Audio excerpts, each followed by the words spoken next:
You're on the spot with Mande Wilkes. Welcome to On the Spot. I'm Mande Wilkes. It's Sunday morning and you know what that means. There's a lot of political talk shows on TV. Well, this is a Sunday morning political talk show, but this isn't your mama's Sunday morning political talk show. Turn me on every Sunday and I promise every Sunday I'll turn you on too. Stay right there. When I come back, I'll be talking to South Carolina's own Donald Trump, Harry Pavelak. Crashing on a Methodist is hosting the 3rd annual Trunk or Treat and Freestyle Parking Lot, Saturday, October 29th from noon till 5 p.m. There will be games, free food, and lots of candy. For more information, check out www.christislove.info. Welcome back. I'm here with Harry Pavelak, South Carolina's own Donald Trump. Welcome, Mr. Pavelak, South Carolina's own Donald Trump. I saw you roll your eyes. Thank you. This isn't our first interview. I don't know if you remember, but when I was in 4th grade, I interviewed you for a school assignment. We were assigned to interview somebody who who worked in the field that we wanted to work in when we grew up, and you were a lawyer, and so I interviewed you. So here we come again. Just thought I'd remind you that it's full circle. But today we're here to get your side of the story. Okay. So what's going on with you? You're famous in South Carolina for your in-your-face advertisements. All through your law practice and your real estate business, you've kept yourself in the press. And now you can't get out of the papers. What I want to know is, you owe $72 million and you're broke. That's what the media says. Is that what you say? I want to hear your side of the story. What's going on? That's it. You know, we just got caught in this real estate bust.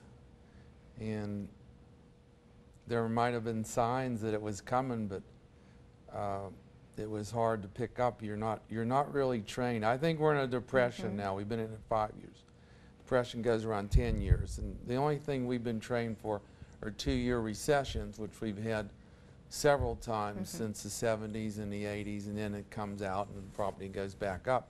But this one has been going for 5 years. It keeps going down, and if it's like the one in the 29, it should go another 5 years. I think the only other depression we had, which I had to research, was in 1837, and that ran until 1843. That was the first one. So actually, 1929 was our second depression, and now I think we're in the third. So now we're right in the middle of the third depression. I think so. That's right. And what you're saying is, you knew how to deal with a recession in real estate, but you didn't see any of the signs coming for what we're in now. I wasn't really trained for it. I know my family on each side have been in real estate 40 years on each side. I've been in it for 40 years, but there were really no signs that I could see at the time, especially in 2005, 6. But now, later I read, I find out that the economy, the last quarter of 2005, the real estate market in California started to crash. So some of the deals that a lot of people were in, like me, we were just picking them up in the end of 05, 6, all during 6. And if we would have spotted that, or maybe the appraiser should have picked it up, maybe those deals would have been. The appraiser's right. I don't hear anybody. I hear people saying, well, didn't people like Mr. Pavelak see it coming? But I don't hear anybody putting any kind of responsibility on the appraisers, who ultimately said this property is worth this much, and the bank took that at face value. Like if we were doing a high-rise on the ocean in 06, the bank would never give you the money unless the appraiser made the appraisal and they picked the appraiser. You have no say-so on who the appraiser will be on any of your properties, whether it's a house, a condo, or 2 apartments or something like that. They pick the appraiser, and then they come back and say, I'll either do the loan or I won't do the loan. So you're not allowed to have any control over the appraiser. And actually, I think it's supposed to be a list that they take the appraiser from.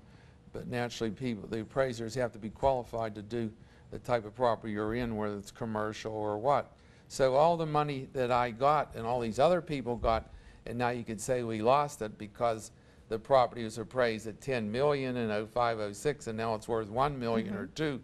So, you know, it looks like we're dummies, and maybe we are, but we didn't approve You all didn't those do loans. it by yourself, Right. right? And I've mess applied alone. for many loans in my lifetime, and a guy just called and said, I can't do it for whatever reason. It won't appraise, I don't like it, or some other reason. But this is just something that it just hit. Like, I don't know, I read something on Donald Trump today.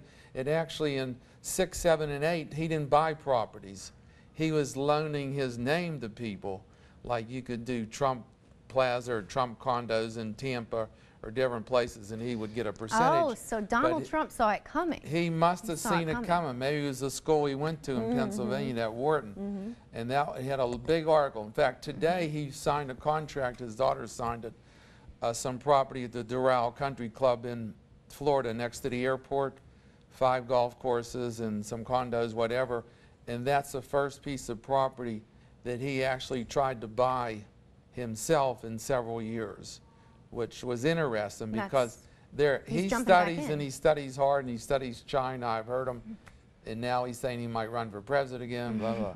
But he must have seen it coming because when all these other people, including me in 6, 7, and 8, were, well, especially 6 and 7, were buying as hard as they could, he quit. Because all those properties that most people bought in 6, 7, and especially 8 now have probably dropped 75%. So he's jumping back in. Donald Trump is jumping back in the real estate market. As of today, in the Wall Street Journal, his daughter signed a contract for $170 million that he's buying. They're buying it. They're not loaning their name out. Are you going to jump back in now? I don't know. Is it turning around? I'd like to. Once you get this real estate in your blood, there's no way you can quit. What I wonder is, you're so famous in this area. With your commercials and your media and your personality, you're so famous. Do you think your fame and your well-known character is hurting you and getting you in trouble in this bankruptcy case? You owe $72 million. You're an easy person to blame. The one thing about this bankruptcy case, and in fact, some of my friends, the ones that are left, have told me that this is the first time in this area where they really went into this bankruptcy procedure, because nobody, including the lawyers, or try to find a girl who can do bankruptcy here. It's almost impossible, because most of the bankruptcies have always been done in Charleston, in Columbia, and Greenville, because we don't have a federal court here. We don't have a bankruptcy court. So if you had to do it, generally you would go to one of those places. And even a lawyer, you know, if you had a little bankruptcy case, you got to go through Mount Pleasant to Charleston, you know, you're killing a whole day and back for what you can charge. So, but the fact that this guy, Mr. Wren, the reporter, has sort of been following this in the paper, in most of these bankruptcy proceedings, which I knew nothing about it when I started, because I didn't file bankruptcy. 4 banks forced me into bankruptcy. They put me in involuntary bankruptcy. And I saw something several years ago. There were about 5 a year in South Carolina like that, and they were 50 nationwide like that, where they just, you don't, because I would never file bankruptcy myself. I just wouldn't do it, because people help me, bankers help me, and you know, I just wouldn't intentionally file bankruptcy, so they're going to lose their money. But so they put me in it, and then that was back in August, and now. And then we filed and moved to a Chapter 11, and then we were in that, and now it's been going over a year, and it's still going. And there are just so many pieces to it. It's like a puzzle, and it's not simple, because I own a lot of properties, but some of them a lot on my own with different friends of mine, partners, and people like that. So right, your case is very complicated. It's complicated. That's what I keep reading. They said it's really probably the most complicated case that they had down there, not in actual money or value, because I think Buy Low went under or something like that. They have 5 stores, but there are so many pieces, because like I own a lot of different properties in 9 states, and in a lot of them I have partners, 2, 3, 4, like one of them I have 7 partners, you know, so if they were going to sell you my 1/8, are you going to buy in that property with 7 people you don't know, never heard of, or so it makes it really hard to even deal with what's going on, and you have like 60 corporations. So it's really complicated. 60 corporations there for a while. I don't know why, but we just kept coming up with more names. Somebody said, "Oh, Guy said, well, who's HDT? I said, I don't know. You know, he said, well, it must be somebody's name. I said, we're just trying to find new names so we can use them, just make set stuff up companies, for company names. But right? there are a lot of things that you find out in this bankruptcy, especially in the 11. Chapter 11 is sort of a tight-knit group in Charleston and Columbia of lawyers that have been in it for years, and they know each other, and it's a very small group of lawyers that handle the 11s. It's sort of a real specialized proceeding, and I was in 11 for about the whole year, and now they're taking me out of 11 and moving me to 7. So and 7 is a liquidation bankruptcy, right? Basically, it's some kind of liquidation, right? But a lot of the properties that I had along the way, they abandoned those properties because unless there's equity in the properties of bankruptcy court, like say you owe $150,000 on a property, say your house, $150,000 you owe on it, and it's only worth $100 now, they don't want no part of it because there's no equity, and they just abandon. You can do whatever you want. The bank that you owe the mortgage to can do something, or maybe you can keep it, you know, if you want to, and try to work something out with that bank or refinance or something. So it's a lot of the stuff in my case, probably 100 or more properties, maybe 150, the trustee abandoned. And just say, I don't want them, I don't want them, I don't want them. Because he does appraisals on every property. And that's in every bankruptcy. They do an appraisal. And if that appraisal doesn't show that there's equity in that property for the trustee to try to get in some manner or fashion, he doesn't want it. He just says, I don't want it, I don't want it, I don't want it, because there's no money in it for the bankruptcy estate. The only way he makes money for the bankruptcy estate would be if you have equity in the properties, or if you have insurance policies, or if you have cash, or something that's liquid.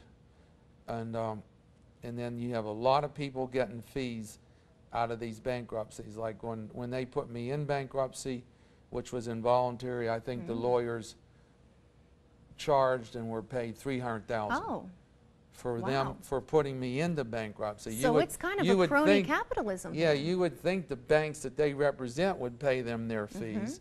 But no, they took it out of the bankruptcy estate, you know, the monies that I had. About Sounds like the good old boy system at work. About $300,000 to put me in bankruptcy, and that was what several different lawyers got. One of them got over 200, I think another one got 60 and 30, something like that. And some of the lawyers in these Chapter 11s, especially, their fees can run over $1 million. Wow. Because they're somebody's profiting. Yeah, they're billing out at around $400 an hour, wow. 300, 400, and you know, it's expensive. So you just can't go bankrupt if you're broke, right? To start with, you can't go bankrupt if you're broke. I like that. To start with. Now, if you have cash, then they'll work on the cash.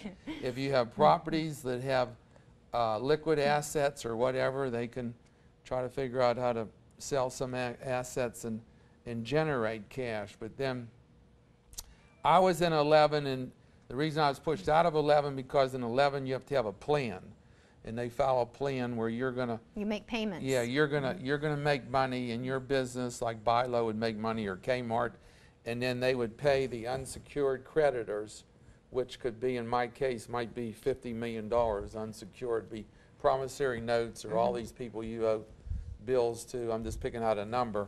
And then you would pay them so much money a year for, say, 5 years that you make. Like if you make, say you made $2 million a year, then you would pay to the unsecured, to that fund, say $300,000 a year for 5 years. And that's how you work out your plan in the Chapter 11. And then eventually, if you do that, then you can come out of 11 and I think start out, you know, you're back in normal business. Yeah. But the only one that 11 really works for, it won't work for anybody in real estate like I'm in, because you just don't have enough income. It has to be a retail business, Bilo, Kmart, something like that. Kmart, I know, is in 11. They came out, and I think Bilo is the same way with cash flow, right? But then they're out of money too, so there's another way in that type of bankruptcy 11 where you can go into court and borrow money from to buy merchandise. You know, you have to have money to buy merchandise to sell, and the bank will say, I'm not going to give you a nickel. So they have a way that they can loan you money to buy the merchandise for, say, Christmas and all that, and that bank will be in front of everybody else. The priority, right? So then you can pay them back as you get the money in, and nobody else can touch their money. And it's complicated. It's a lot of substantive stuff. It is complicated. But I'll tell you, in your case, there's another side of it. Yes. It's become a media circus in a lot of ways. I mean, you know, stories about wads of cash in briefcases and hitmen, which I want to ask you about in a minute, and multiple burglaries to your office. I mean, this reads like a Hollywood blog. Yeah. What do you have to say about the attention and the media circus that's been created around your case? It's just, you know, that's the way the facts came down. Just like I was talking to a guy lately I know, and I think you know him, and I know your father knows him, and he's been all over and everything. And I said, you know, they're going to write a book about you. And he said, no, it'll take 2. So a lot of these things. With you, it might take a dozen. One thing leads to another, and if you have a lot of partners and all that in business, and some of them think that you should pay them the money you owe, you know, before you pay all these other people. I mean, they don't want to know nothing about bankruptcy or how it works, because it's like if you loan me $10,000, you would feel that I should pay that back. You don't care what else I owe or if everybody wants to be the first in line. But if you're thrown into federal bankruptcy, then you have to go by the rules, and you have to go by the court, and they have to go by the court too. So you just have to do what you have to do. But so do you mind the scrutiny and the attention? Do you mind the media circus around this bankruptcy case? Well, it's just one of those things. I know, and I was in partners with a guy years ago, and he said any kind of advertisement, you know, eventually could help you, you know, eventually.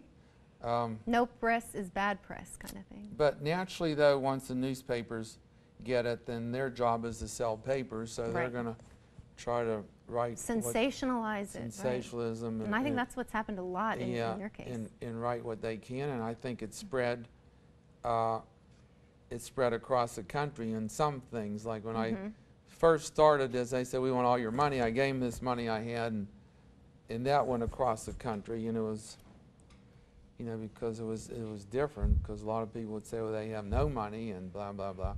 But I don't know. We just have to see what happens. It's supposed to be winding down now, but it's still complicated, and there are a lot of things to do, and there are a lot of problem areas, like, you know, some different properties around Atlanta, and there's only so much you can do, but it all goes back to the economy. You know, I don't think I'd be sitting here right now if things happen like they were supposed to happen for several years, you know, as long as, and that's always based on inflation and property going up, because a lot of people don't realize it, but a lot of properties that they own right now, I think they do now, like say you have 2 rental units and you get $700 a month, and then you pay taxes, insurance, mortgage payments, repairs. There's no profit at the end of the day. Yeah, I mean, that right there, you don't have to be a genius. You know, you're losing money. So if you have 30 of those, you're losing money on 30, and eventually you're going to be in bankruptcy. But the way the economy has been going for years, the property keeps increasing in value, so you go back to the bank and you refinance.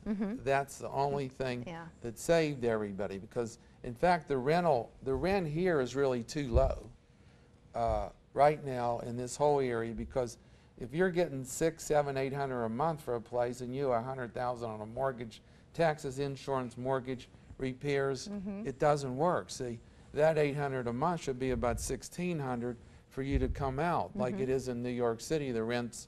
What you're saying is that there was kind of a big national Ponzi scheme in the real estate world, and you were kind of caught up in that, and when it started crumbling, it kind of crumbled down on your head. And that's why you now owe $72 million. And with the real estate, that created a lot of jobs. We were building high-rises. We were building homes as fast as we could around the country.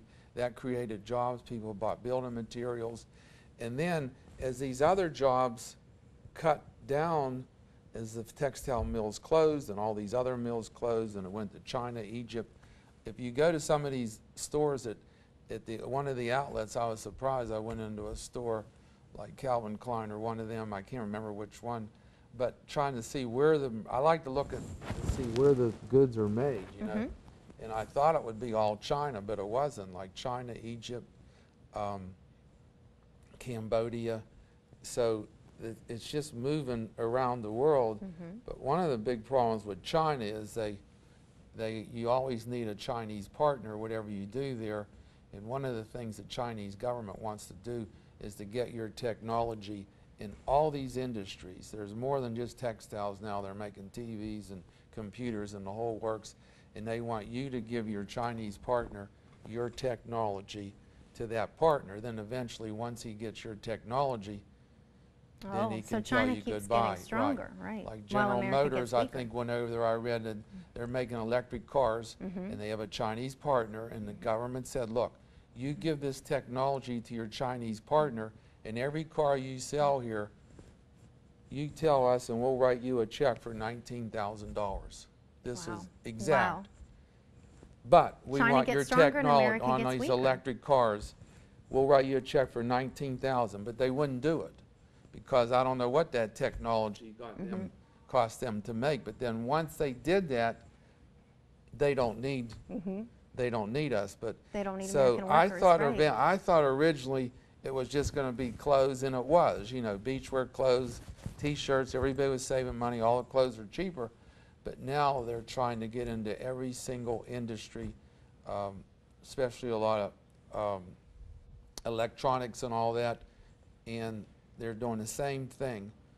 They're telling you got to have a Chinese partner, and they want you to give your technology to your Chinese partner. So if it goes like it's going, eventually they'll probably have control of a lot of this manufacturing, #1 in the world. Right now, I think China and India are using 1/3 of all the raw materials.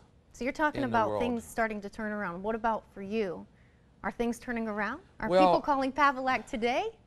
I don't know. I mean, it's slow. They're talking about that some things are coming back from China. Like there are a few hundred jobs, if you've been reading the paper, the government, you know, in this place and that place, and they're using some of these older factories, but I don't see it though. I don't know what the, I mean, if it was all so simple, they wouldn't be laying on the street in Wall Street, and they wouldn't be laying in the street, I think, here in California. In Wall Street, I mean, it's crazy what's going on in Wall Street. They're protesting in so many everywhere. cities right now, so people can't be satisfied with the condition they're in now, and also as to what they see in the future. So what do you see in your future? Are you rebounding? I don't know. Well, I'm, you know, constantly looking for ways to make money. I think I have some ideas for some new ways to make money, and I want to start doing it.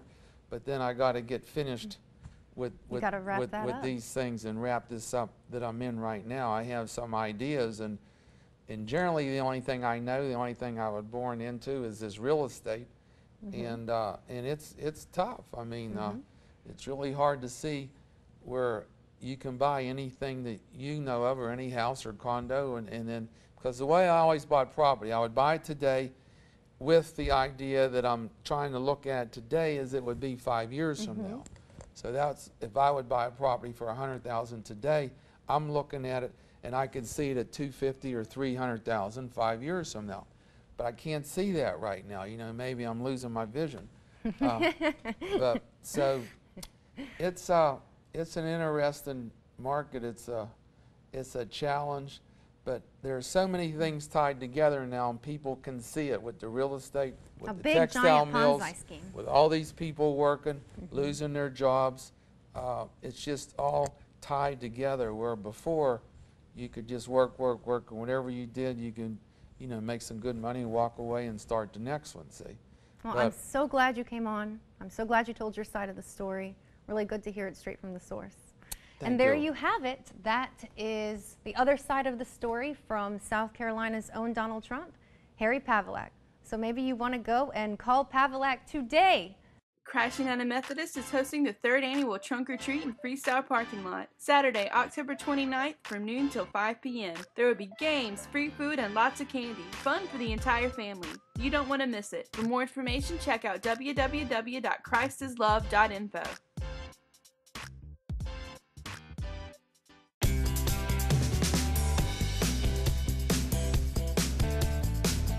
Welcome back.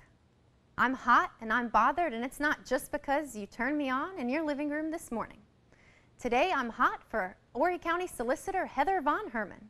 Miss Von Herman dumped a vodka tonic all over the head of Representative Thad Byers.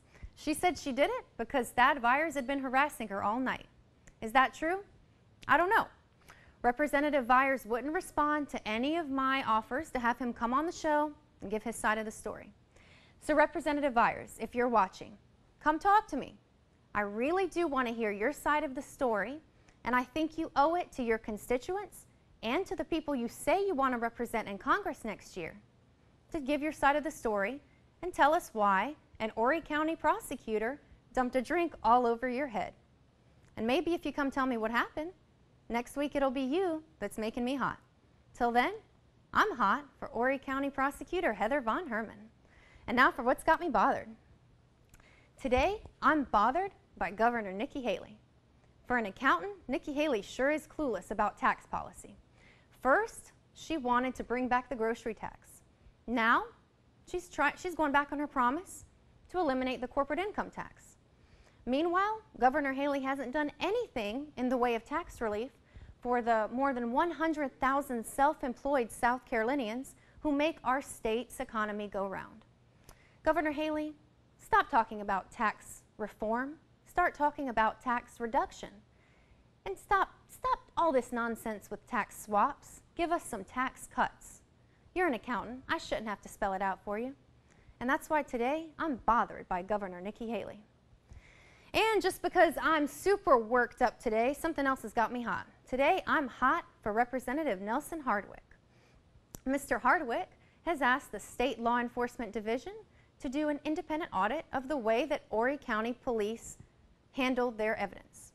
This came after somebody who calls himself an Horry County police officer made allegations in a letter to the Horry County Council that drugs and cash have been going missing from the evidence room. In response to that letter, Representative Hardwick asked the Horry County Council to allow SLED to do an audit of the way that police handle the evidence. Good for Mr. Hardwick for demanding accountability. But Representative Hardwick, I have to wonder, why did I have to come this close to unseating you in last year's election to make you start making moves for the people you represent? Is it that you're scared I'm going to challenge you next year? Or have you really shaped up as a legislator, finally? I don't know, time will tell. But until then, I'm hot for Representative Nelson Hardwick. And that's today's show. Next Sunday, same time, same place. Keep turning me on, I'll keep turning you on.